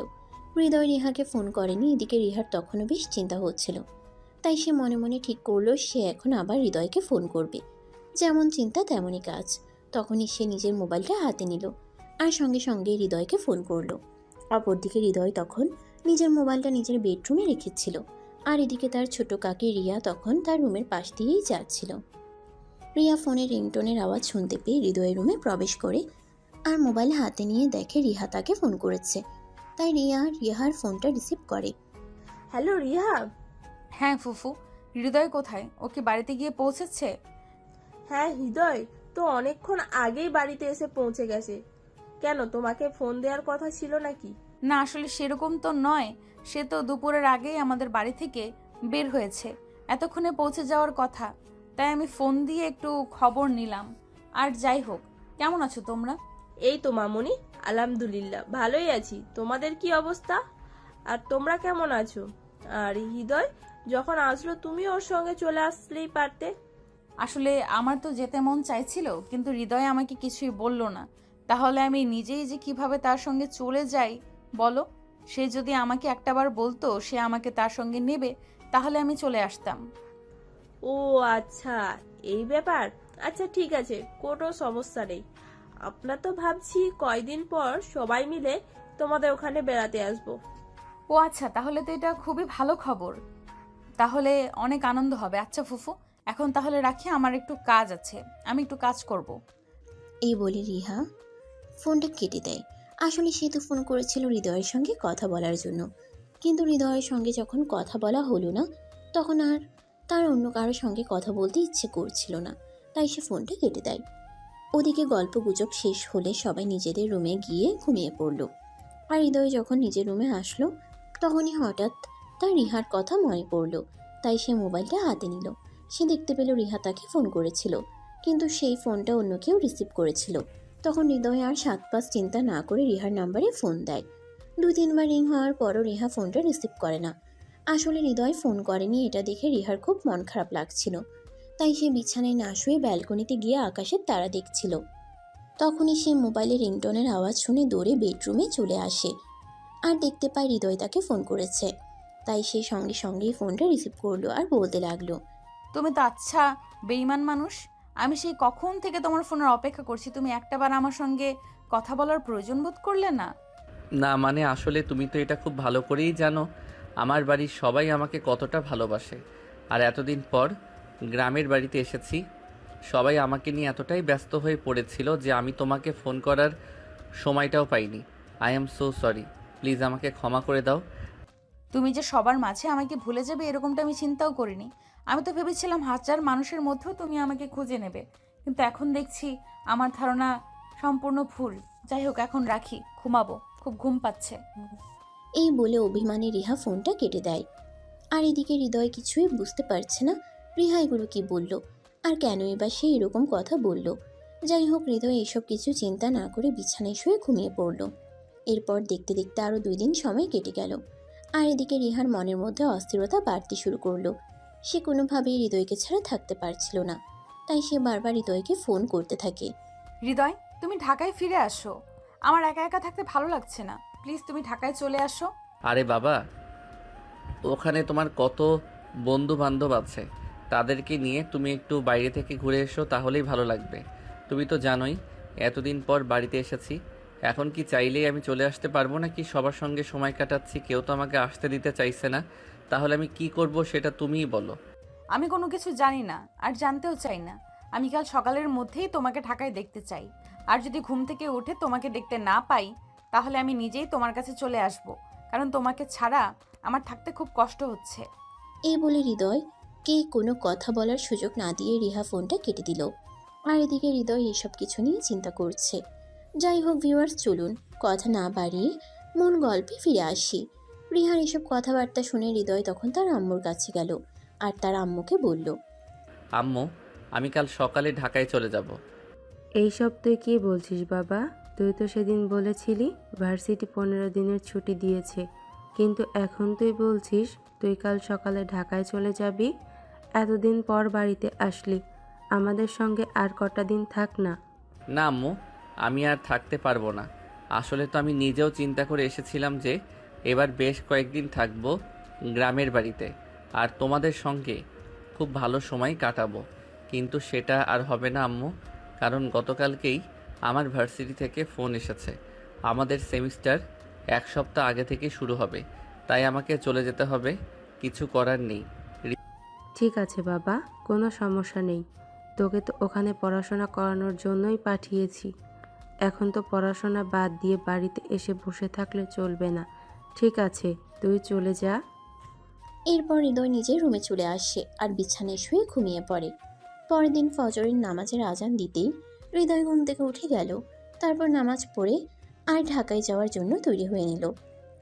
পরের দিন ফজরের নামাজের আজান দিতেই হৃদয় ঘুম থেকে উঠে গেল। তারপর নামাজ পড়ে আর ঢাকায় যাওয়ার জন্য তৈরি হয়ে বেরিয়ে পড়ল। সকাল 7টার বাসে ঢাকায় চলে আসে আর তার সেখানে এসে পৌঁছাতে প্রায় দুপুর 1টার মতো বেজে গেল। এদিকে রিহা ড্রয়িং রুমে বসে তার জন্য অপেক্ষা করছে। হৃদয় বাড়ির সামনে এসে যখন কলিং বেলে চাপ দিল, তখন রিহা দৌড়ে এসে দরজাটা খুলে দেয়। আর হৃদয়কে দেখতে পেয়ে সে হৃদয়কে দৌড়ে গিয়ে জড়িয়ে ধরে আর বলতে থাকে, এতদিন তুমি কিভাবে ছিলে আমাকে একা ফেলে? তোমার কি একটু কষ্ট হয়নি নাকি? রিহার এরকম আচরণে হৃদয় কি করবে কিছুই বুঝতে পারছে না, কারণ সে কখনো এটা আশাই করেনি যে রিহা তার সঙ্গে এরকমটা করবে। যাই হোক, তারপরও সে নিজেকে কোনো রকম সামলে নিয়ে রিহাকে বলতে লাগলো। এই বলে হৃদয় রিহাকে কোনো রকমে নিজের কাছ থেকে ছাড়িয়ে নিল আর তারপর রিহাকে ধরে এনে সোফায় বসালো। আর এদিকে সে নিজের রুমে চলে গেল। ব্যাগটা রেখে ফ্রেশ হয়ে নিল, তারপর ড্রয়িং রুমে চলে আসে। রিহা তখনও সেখানে বসে আছে। হৃদয় তখন বলতে থাকে, রিহা, কি হচ্ছে এসব? তুমি আমাকে জড়িয়ে ধরেছো কেন? প্লিজ তুমি আমাকে ছেড়ে দাও। এটা তোমার বাড়ি আর এখানে যে কোনো সময় যে কেউ চলে আসতে পারে। আর তোমাকে আমাকে এভাবে দেখে ফেললে সবাই আমাদের নিয়ে ভুল কিছু চিন্তা করবে। যার যা চিন্তা করার দরকার সে তাই করুক, তাতে আমার কিছুই যায় আসে না।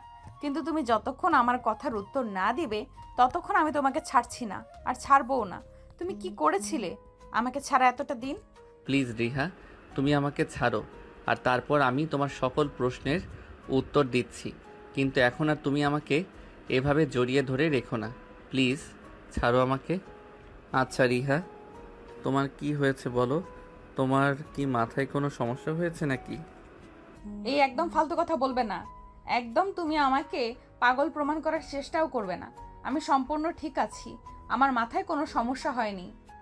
কিন্তু আমি তোমার কথা বিশ্বাস করতে পারছি না।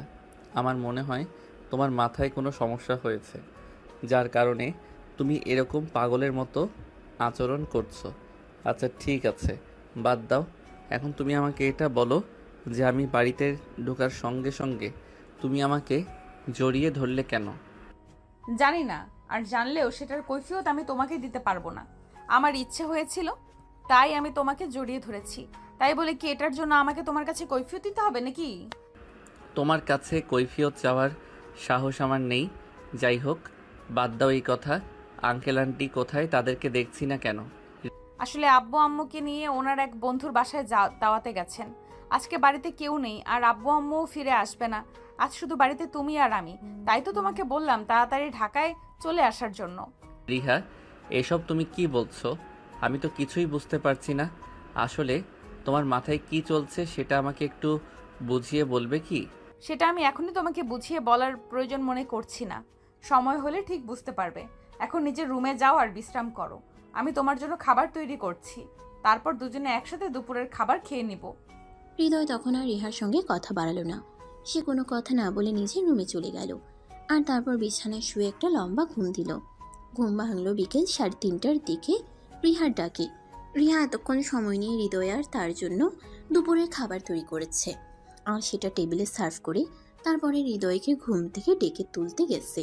সে হৃদয়কে ঘুম থেকে ডেকে তুলে তারপর ডাইনিং টেবিলে নিয়ে আসে আর দুজনে একসঙ্গে বসে রাতের খাবার খেতে থাকে। খাওয়া শেষ হলে রিহা হৃদয়কে বলতে থাকে, তুমি তো আচ্ছা বেঈমান মানুষ।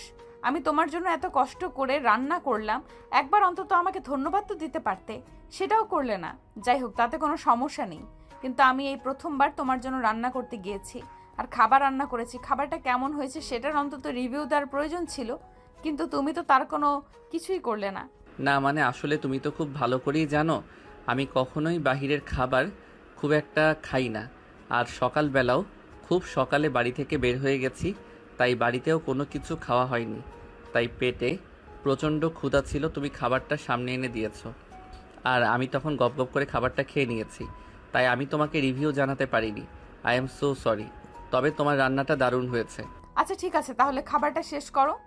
হৃদয় তখন কোনো কথা না বলে খাবার খেতে লাগলো আর এদিকে কিছুক্ষণের মধ্যেই তার খাওয়া শেষ হয়ে গেল। খাওয়া শেষ হলে সে নিজেও রুমে চলে গেল আর এদিকে রিহা খাবার খেয়ে তারপর সবকিছু গুছিয়ে উপরে চলে আসে।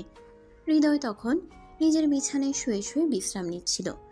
তখনই রিহা তার রুমে এসে পৌঁছায়। হৃদয় সেটা লক্ষ্য করে আর রিহাকে বলে, হ্যাঁ রিহা বলো, কিছু বলবে নাকি? আচ্ছা, তুমি কি কখনো কাউকে ভালোবেসেছো? আই মিন প্রেম টেম করেছো? হঠাৎ তুমি এরকম প্রশ্ন কেন করছো? আমি তো সেটাই বুঝতে পারছি না। তাছাড়া আমি প্রেম টেম কেন করতে যাব? প্রেম করার মতো বয়স আর সময় কোনোটাই আমার হয়ে ওঠেনি। ও আচ্ছা ঠিক আছে, এমনি তোমাকে জিজ্ঞাসা করলাম আর কি। আচ্ছা ঠিক আছে, তুমি বিশ্রাম নাও, আমার একটু কাজ আছে, আমি আমার রুমে যাচ্ছি। সত্যি যদি হৃদয় তখনও প্রেম না করে থাকে, কাউকে ভালো না বেশি থাকে, তাহলে এটা তার জন্য খুবই সহজ হবে, কারণ সে মনে মনে হৃদয়কে খুব বেশি ভালোবেসে ফেলেছে। যদিও সে এটা তার ফ্যামিলি কিংবা হৃদয় কাউকেই প্রকাশ করে বলতে পারছে না, তবে সে অপেক্ষায় আছে সুযোগের জন্য। যখনই সে সুযোগ পাবে তখনই সে সবাইকে এটা জানিয়ে দেবে। মনে মনে অন্য একটা চিন্তাও করছে, যার কারণে সে হৃদয়কে আজকে ঢাকায় আসতে বলল। তো ভিউয়ার্স, চলুন রিহা মনে মনে কি চিন্তা করছে সেটাই জেনে নেওয়া যাক। রিহা বিছানায় শুয়ে মনে মনে ভাবতে লাগলো, বাড়িতে কেউ নেই, শুধু হৃদয় একাই রয়েছে। তাই হৃদয়কে আজ আমার মনের কথাটা বলা একটু সহজ হয়ে উঠবে। এটাই মনে মনে চিন্তা করছিল। আর এদিকে দেখতে দেখতে সন্ধ্যা ঘনিয়ে রাত হয়ে আসলো। রাত আনুমানিক 9টার মধ্যেই তারা দুজনে রাতের খাবার খেয়ে নিল আর হৃদয় নিজের রুমে এসে ঘুমিয়ে পড়ল। অপরদিকে রিহা নিজের রুমে গিয়ে নিজেকে একটু পরিপাটি করে সাজগোজ করলো। রাত আনুমানিক তখন 11টার মতো বাজে। রিহা তখন হৃদয়ের রুমে আসে। হৃদয় তখনও ঘুমাচ্ছে। রিহা হৃদয়ের রুমের দরজাটা বন্ধ করে দেয়। দরজা বন্ধ করার আওয়াজ পেয়ে হৃদয় ঘুম থেকে জেগে উঠল। হৃদয় এই সময়ে রিহাকে তার রুমের মধ্যে দেখতে পেয়ে অনেকটাই চমকে গেল আর বলতে লাগলো, কি ব্যাপার রিহা, কিছু হয়েছে নাকি? তুমি এই সময়ে আমার রুমে, তাও আবার এত সুন্দর করে সাজুগুজু করে? কেন এই রুমে আসা কি আমার জন্য নিষেধ আছে নাকি? আমি এই রুমে আসলেই বারবার তুমি আমাকে জিজ্ঞাসা করো আমি কেন এসেছি। না, এই রুমে আসা তোমার জন্য নিষেধ থাকতে যাবে কেন? এখন রাত 11টার বেশি বাজে, এখন তো তোমার ঘুমিয়ে যাওয়ার কথা। তাহলে তুমি আমার রুমে কি করছো? আমি তোমাকে কিছু বলতে চাই, আমার মনে হয় এটাই উপযুক্ত সময়, তাই আমি এখন তোমার সঙ্গে কথা বলতে এসেছি। রিহা, আসলেই কি তুমি ঠিক আছো নাকি তোমার শরীর খারাপ আছে? আমি বুঝতে পারি না তুমি বারবার আমার সঙ্গে এইভাবে কেন কথা বলো। আমার কেন শরীর খারাপ থাকতে যাবে? আমি একদম ঠিক আছি আর আমার কোনো সমস্যা হয়নি।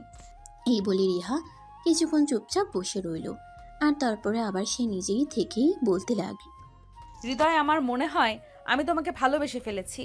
এবার আমি নিশ্চিত হলাম যে সত্যি সত্যি তোমার মাথায় সমস্যা হয়েছে। তা না হলে তুমি এমন পাগলের মতো কথা বলছো কি করে? আমি জানি না, যদি আমার এই সব কিছুই তোমার আমাকে পাগল মনে হয় তাহলে আমি পাগলই হয়ে গেছি। তবে আমি সত্যিই তোমাকে ভালোবেসে ফেলেছি হৃদয়। তোমাকে ছাড়া আমি কোনো কিছু কল্পনাও করতে পারছি না। তোমাকে ছাড়া আমি থাকতে পারছি না। প্রত্যেকটা নিঃশ্বাসে আমার তোমার কথা মনে পড়ে। আমি যেখানেই যাই, যা কিছুই করি না কেন, আমি তোমাকে কোনোভাবেই আমার মনের আঙিনা থেকে সরাতে পারি না।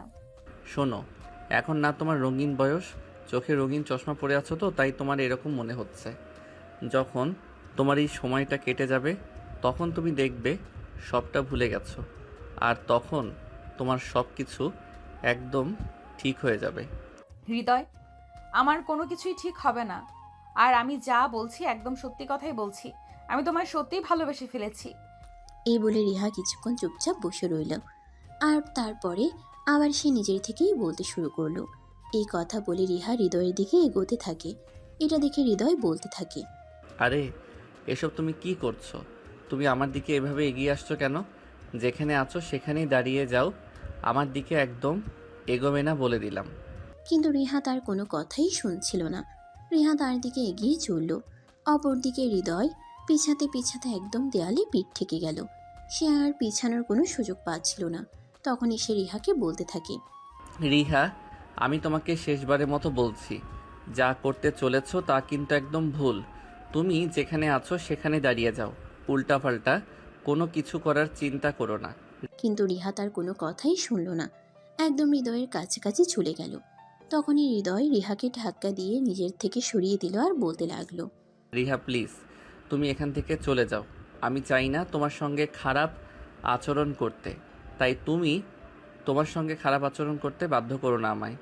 কেন, আমি কি কোনো অপরাধ করেছি? আমি তো জানি ভালোবাসা কোনো অপরাধ নয়। আমি তো শুধু তোমাকে ভালোবেসেছি। তাহলে তুমি কেন এরকম করছো আমার সঙ্গে? ভালোবাসা কোনো অপরাধ নয়, তবে কোনো ভুল মানুষকে যদি ভালোবেসে ফেলা হয় তাহলে সেই ভালোবাসা সম্পূর্ণ অপরাধ। আমার বাবা মা আমাকে এখানে পড়াশোনা করানোর জন্য পাঠিয়েছে, আর তোমার বাবা মা আমাকে খুব বিশ্বাস আর ভরসা করেন বলেই তোমার মতো একটা যুবতী মেয়ে বাড়িতে থাকার পরেও আমাকে এখানে থাকার জন্য পারমিশন দিয়েছে। আর সেখানে তুমি কি করে ভাবলে আমি নিজেকে এরকম কিছু একটা সম্পর্কের সঙ্গে ইনভলভ করব? কেন নয়? কিসের কমতি আছে আমার মধ্যে? ভালোবাসা এবং সংসার করার জন্য একটা পরিপূর্ণ মেয়ে মানুষের প্রয়োজন। আমি কি একটা পরিপূর্ণ মেয়ে মানুষ নই?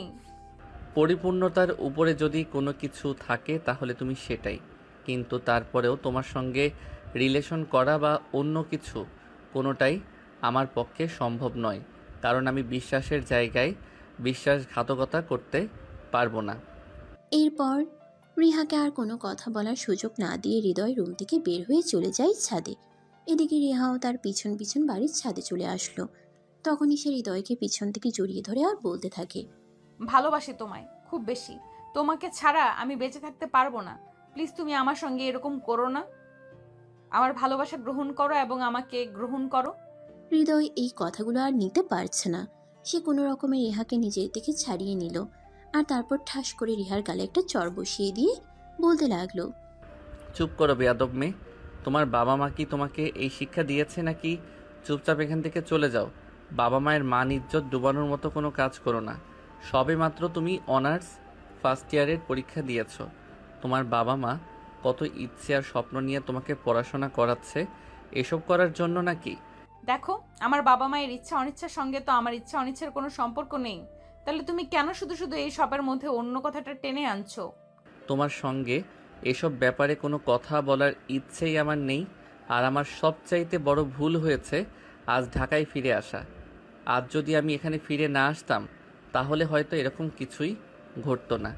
এই কথা বলার পর হৃদয় সেখান থেকে সোজা রুমে চলে আসলো আর দরজা লাগিয়ে ঘুমিয়ে পড়ল।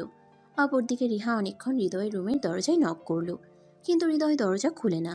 তাই রিহা নিজের রুমে চলে গেল। সেদিন বিকেল বেলায় রিহার আব্বু আম্মু বাড়িতে চলে আসে। আর রিহার আব্বু যখন বাড়িতে আসলো, রিহা তখন কান্না করতে করতে তার আব্বুর রুমে চলে গেল। আর তারপর তার আব্বুকে বলল, আব্বু, আমার সঙ্গে খুব খারাপ কিছু হয়ে গেছে।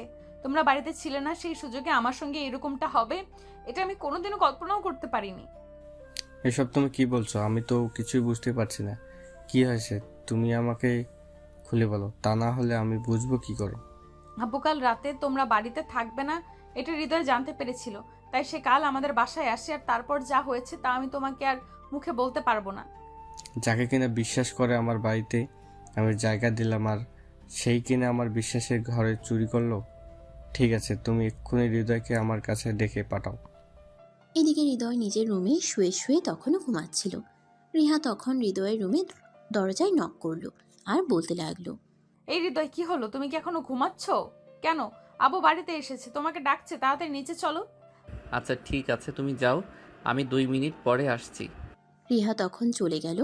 আর এদিকে হৃদয় বিছানা থেকে নেমে হাত মুখ ধুয়ে তারপর নিচে আসলো। রিহার আব্বুকে দেখে বলতে লাগলো, আসসালামু আলাইকুম আঙ্কেল, কেমন আছেন আপনি? আর বাসায় কখন আসলেন?